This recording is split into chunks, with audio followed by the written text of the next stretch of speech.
¿Cómo usar el tiempo pasado en italiano? El pasado en italiano es un tiempo complejo. Entonces, al ser un tiempo complejo, necesita de dos partes para que funcione. Un auxiliar y un participio pasado. Hablemos del auxiliar. Siempre hay una confusión grande entre si usar auxiliar avere o auxiliar essere. Yo te pongo las cosas fáciles. Si el verbo que estás usando está dentro de esta lista, entonces usa auxiliar essere. Así de simple. Te pongo un ejemplo. Estoy usando el verbo andare. Entonces andare está en la lista. ¿Cuál es el auxiliar de andare? Essere. Ahora quiero usar el verbo comprare. ¿Comprare está en la lista? No. Entonces comprare usa auxiliar avere. Así, simple. Ya sabemos cómo determinar el auxiliar de cada verbo. Ahora trabajemos con el participio pasado. Para el participio pasado tengo que observar la terminación del verbo. Si un verbo termina en are, cambiaremos are por ato. Por ejemplo, comprare, comprato. Si un verbo termina en ere, cambiaremos ere per uto.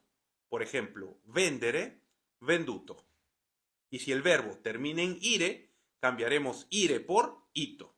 Por ejemplo, capire, capito. Una vez que tenemos determinado el auxiliar y el participio pasado, podríamos decir lui ha comprato una máquina.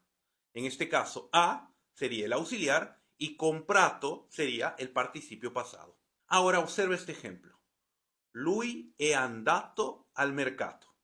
En este caso podemos notar que se está usando el verbo andare, o sea que el auxiliar es essere. Entonces, en este caso, y solo cuando usamos el auxiliar essere, tenemos que tener en cuenta otro pequeño detalle. Por favor, atento. Si estamos usando el auxiliar essere, entonces la última vocal del participio pasado tiene que ir de acuerdo con el género y número del sujeto.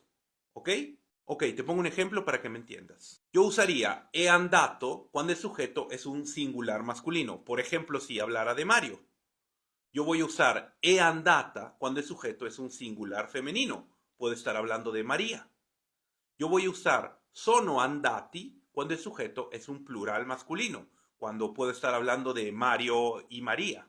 Y yo voy a usar sono andate cuando el sujeto es un plural femenino. Por ejemplo, podría estar hablando de Lucía y María.